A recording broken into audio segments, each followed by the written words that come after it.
What's up, gamers? Welcome back. It's been quite a while. Main reasoning for that has just been between school and work and timing of when I am able to film. It just hasn't worked out very well, but I have a little break right now. I just thought I would do a little bit of catch up. I did want to do an end of year favorites video, but the timing for that is kind of been and gone now. So I thought I would just talk about what I've been up to recently, mainly media consumption wise, because how else do I put this?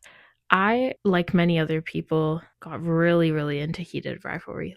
I think especially not to be I felt it more than everyone else did. But as someone who is a hockey fan, I loved heated rivalry. I found out about it a little bit before the show came out, about 2 months before the show came out. One of my friends, who's also into hockey, and she tends to read more hockey romances than I do, she messaged me and was like, hey, here are some of the stills from the fact that they're turning this into a TV show. Have you read it? And I was like, no, I don't really read romance books, period, let alone hockey romance books. And she was like, it's actually pretty good. You should read it. And so I did read heated rivalry and the long game last year, towards September, October time. Yeah, I really liked them. And then the show came out and it was insane. I was so invested in the show. I was actively crashing out after episode 4.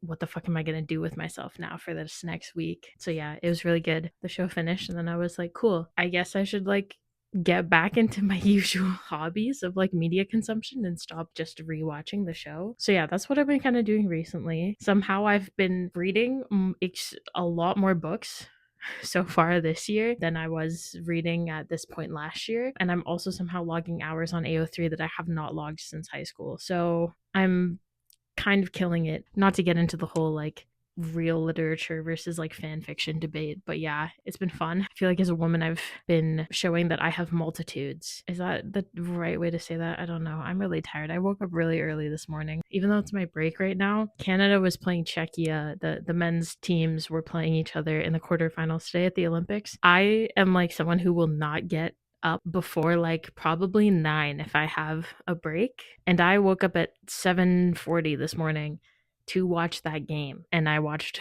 the first 2 periods while I was in bed, and then I got really stressed out during the 3rd period. And after Czechia scored the 3-2 goal, which they had 6 players on the ice for, by the way, I turned off the stream, and my friend said that they would at me if Canada tied it. Nick Suzuki tied it with 3 minutes left. Then I watched overtime and I was actively shitting myself. Anyways, and I also have Sweden versus USA on my little laptop right now. I'm keeping an eye on things because I really want Sweden to win. Anyways, that was a whole tangent about unrelated things. Yeah, aside from the fact that I'm temporarily Swedish right now. So I just want to talk about what I've been reading recently and other media consumption I've been doing while I've been trying to get over heated rivalry, and also the fake, heated rivalry hockey, but then also my real life hockey team, because I'm a Canucks fan and they are last place in the league. They're actively tanking right now.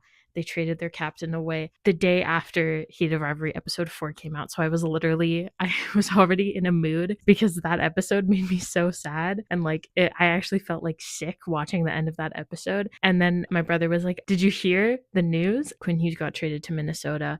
I do like Minnesota though. One of my favorite non-Canucks players is Joel Eriksson, who plays for Minnesota. So I thought I would distract myself from reality and also the fictional worlds that I had been invested in by remembering how to be literate again. This is just going to be a quick overview. I'm going to go book, say a few things about book, and then move on with my life. I don't want this to be too long. I say as if I haven't been going for almost 8 minutes about non-book related things so far, but what can you do? I'm just a yapper at heart. Anyways, first book that I read this year, which you can't really tell because my copy got damaged by some water, but it was Pride and Prejudice by Jane Austen. I had read most of this when I was an RA in undergrad. I did some stuff with this and I would skim read it for my RA work, and then I'd go back and I'd read the chapters properly, but I never properly finished it, and I got busy with school when I was doing that, and then it just was not the time. But then my book club with friends, we decided to read it this time, and peak cinema.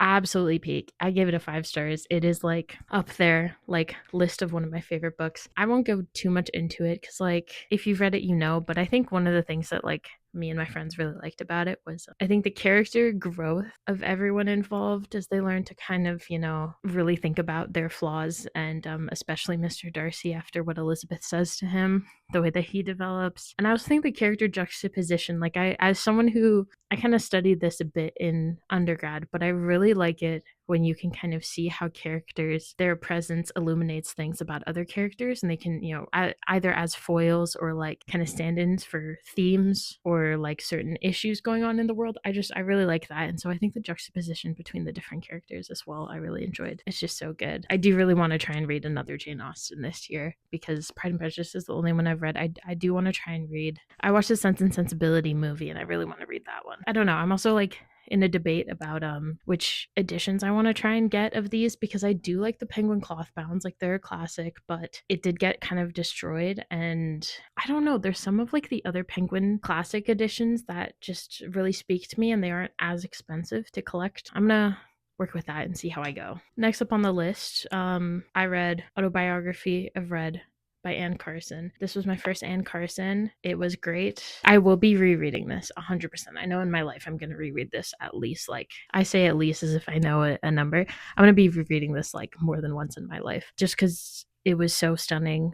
The language and the story. I wish I had been underlining quotes I liked from the beginning because I wasn't doing that. And then I got like I found a few quotes that I liked and then I kept going and I was like, man, I really should have been underlining in this from the beginning. I think my biggest thing about this was just like I gave it a 5 stars. I originally was thinking I had to think about that because I realized that I might have been like projecting a little bit because the journey that the main character goes through towards the end, I was like, man, like he kind of has this like coming of age moment, and there was a part of me that kind of maybe wanted some different things to happen. And then I thought more about it and I was like, I think I'm just someone who has never gotten over anything that has happened in her life. And I think I've only ever held on to everything that's happened in my life. And so some of the like being able to let go of things, I was like, well, I would have held a grudge.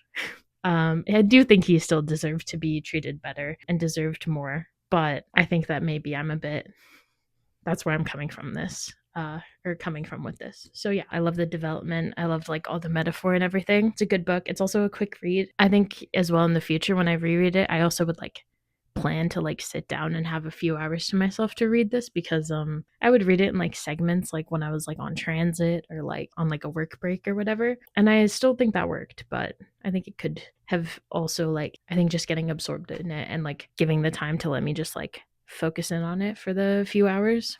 I think that also could have been good. For those who are interested, it is 1-0 USA right now, but Sweden just finished a power play. Never mind. I was going to say Sweden's on the power play, so things could change, but that power play just ended. I really want Sweden to win this game. Anyways, next book I read, I don't have with me because I lent it to a friend. It was Murder on the Orient Express by Agatha Christie. This is just a classic. I gave it a 4. I think this is another one I maybe could have benefited from, like reading it more in one sitting as opposed to kind of like bits and pieces when I was on transit and stuff. It's a classic whodunit, like locked room mystery. I really did like the ending. I liked how it all came together. I think Hercule, I think he's a real one for this book. And I think it's fun to see how he figures it all out while everyone else is like, dude, what are you talking about? Just quick talk about that one. It's a classic. I enjoyed it. 4 stars. I would recommend it if you haven't read it before. I'm not really a murder mystery type person, and I still enjoyed it. Next book I read, it is Reconciling, A Lifelong Struggle to Belong by Larry Grant and Scott Steedman. This one was another 4. I had a prof who brought this up in class. It's just about Larry Grant, who is the elder in residence at Emma Province, the University of British Columbia, and he also works with Halkamilam language and like preservation and everything, which is like the Musqueam language. Yeah, he just talks about being Indigenous and like Musqueam on his mother's side, Chinese on his dad's side, and because of how a lot of like the patrilineal laws work in like the Indian Act and stuff, he actually lost status for a bit. It's just a lot of the conflicting identities of like not being white, but then being like half one identity and half another, and kind of like having that all come together. He talks a lot about also like the kind of like early Chinese immigrants into Canada and also the relationships that they actually had with Musqueam, which I thought was interesting. And yeah, I think it's just it's an interesting read for folks who kind of like live in BC or like live in like Lower Mainland area. Yeah, it was I enjoyed it. I think there were some people who like in their reviews they were like, oh, this format got kind of tired by the time I was like halfway through the book or whatever. But for me, I found that it felt like I was reading a conversation, and I really enjoyed that. I would recommend. It was another 4-star. Next book that I read. My experience with Cormac McCarthy is that I read Blood Meridian for undergrad, which if you have seen my English major ranks every book that she read video, I can't remember exactly what I called it. It's been a while since I made it. But I said that Blood Meridian was literally like I had to take a quiz on Blood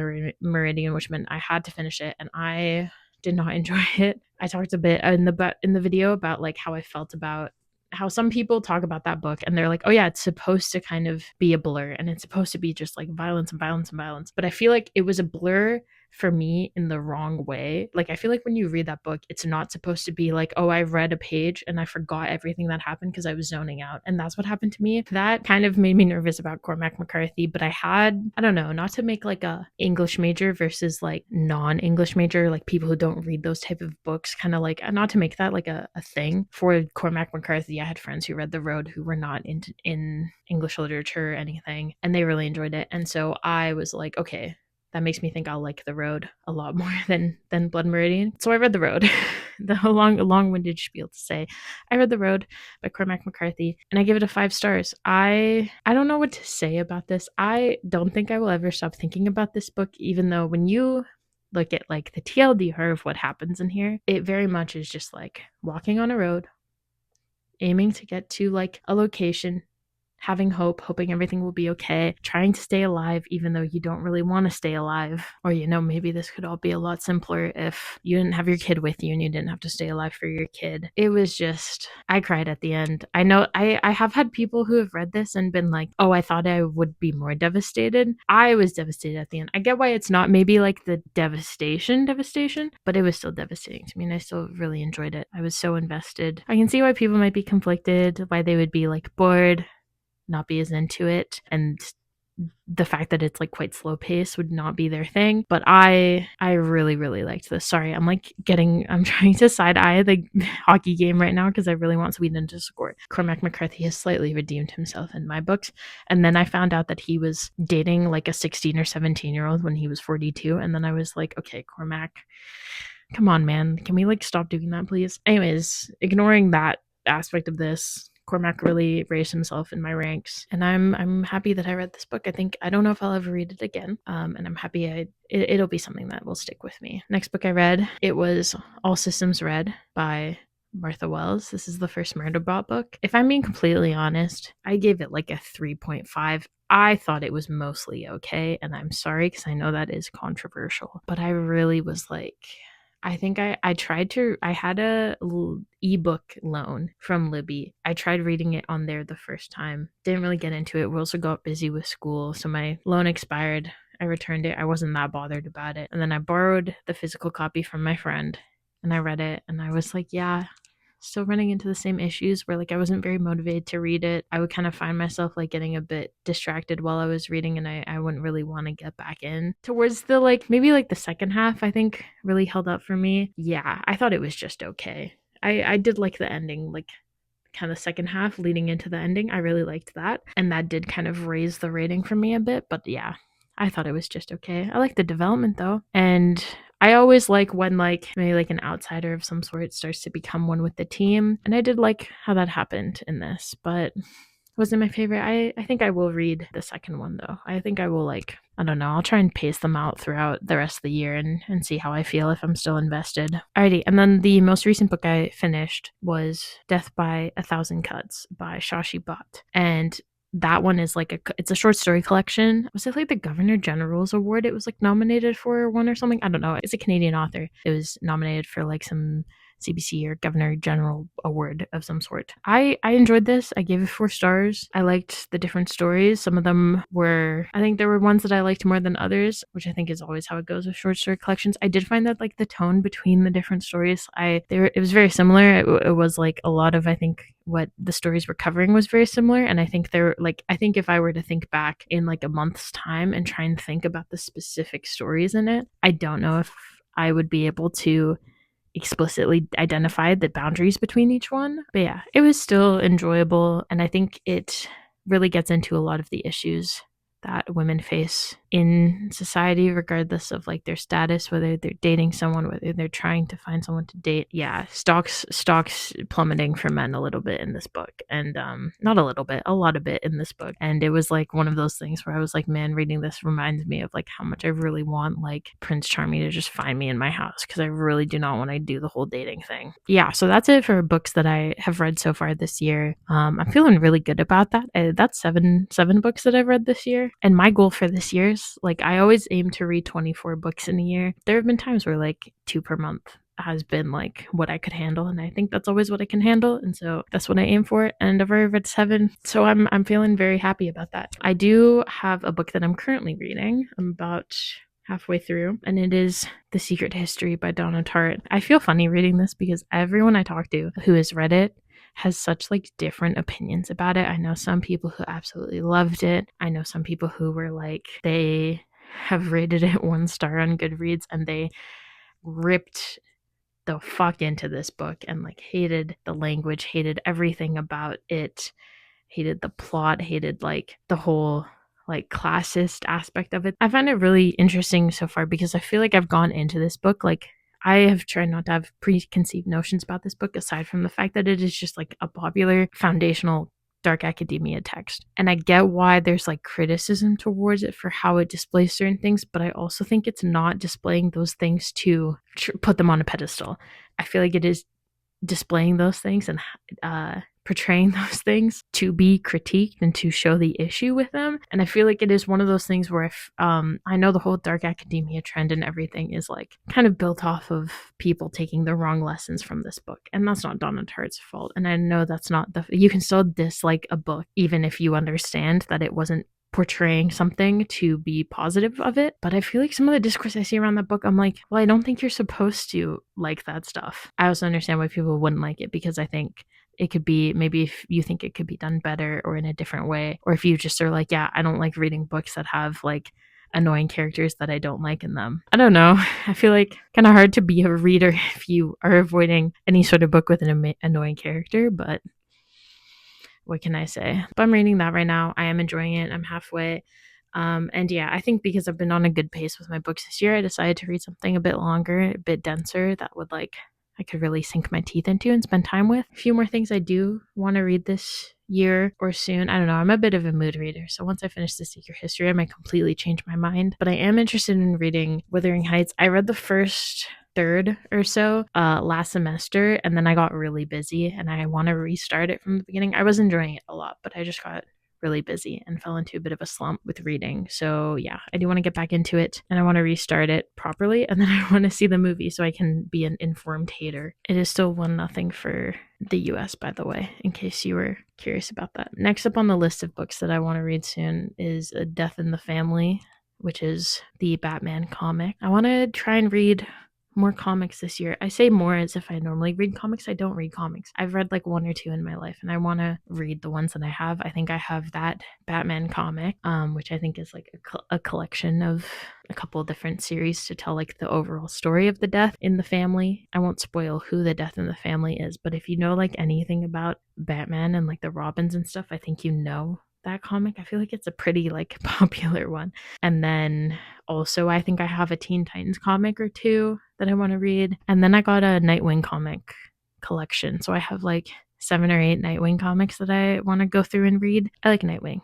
He's not my favorite Robin, but who doesn't like Nightwing, you know? Like, he's smart, he's funny, kind of gorgeous. I got a Nightwing print recently that sits up my wall, and I look at it and I'm like, wow, he's so gorgeous. Anyways, yeah, I want to read some comics this year. Beyond the comics, I also got lent Atmosphere by Taylor Jenkins Reid. I want to read that soon, partly so I can give it back to the person who lent it to me, but partly because I am interested in reading it. I haven't read Taylor Jenkins Reid before, so I am curious about it. Another book I want to read this year is, I get the title wrong every time, A Mind Spread Out on the Ground by Alicia Elliott is another one that I want to read, which is like a nonfiction. And I think I've read an excerpt of it for a class before, and I really enjoyed it. So I want to read the whole thing. And then another nonfiction I want to read is We Breed Lions by Rick Westhead, which, like, as a hockey fan, I think is just good to keep an eye out. I like to read stuff that I don't know. I've been in the process of reading like a couple of like nonfiction hockey books, and I really want to like try and get into it properly and read a couple of the iconic ones and like actually finish them, because I have a couple that I had like on the go. Like I just have copies on my Kobo of like that I'm like 30% of the way through just because they're a lot. But I want to read We Breed Lions because I think it's an important read. And as a hockey fan, I like to be kind of informed on some of the hockey culture things that I know about, but like can read about people who are more well versed in it than me, who can kind of help explain some of it. That's it for like book talk right now. Just want to give a couple honorable mentions for things that have been helping me get over heated rivalry. The Olympics, first of all. My timeline on Twitter got a lot more focus on heated rivalry once the Olympics started up again, and like the actual hockey talk was coming back. Not that I don't like heated rivalry Twitter, but it is kind of a lot, and it's nice to get back into the hockey side of things again. So yeah, shout out to the Olympics. Shout out to the What Chaos Hockey podcast. I never thought that I would be actively listening to like one of the straight man hockey podcasts, just because I don't like so many of them in the hockey space. They're quite, I don't know, it's a lot of it's a toxic space. I don't like to be in it very much, but I like What Chaos a lot, and their heated rivalry coverage was really fun. They interviewed the author of Heated Rivalry. They also interviewed Jacob Journey, who is the creator, and they had some good conversations with them. And then yeah, I've been trying to watch some more movies recently. Been watching season 2 of The Pitt. Been really enjoying it. It kind of filled the hole in my heart that like having a weekly TV show again and Heated Rivalry, and then like being like, damn, there's no Heated Rivalry this week. The Pitt has kind of helped fill that hole in my heart. So that's been really nice. Really excited to see what's going to happen for the rest of the season. And then yeah, special shout outs to Carly Rae Jepsen.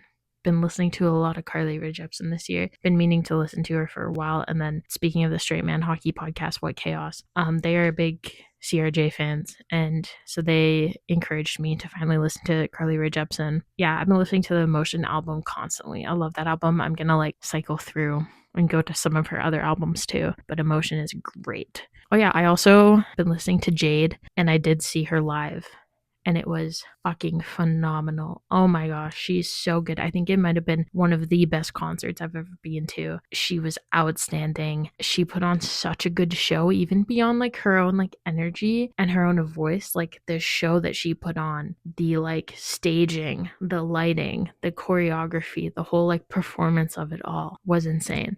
Oh my god, Sweden scored. Oh my god, Sweden scored. Holy fuck, there's a minute and a half left in this game and Sweden fucking scored.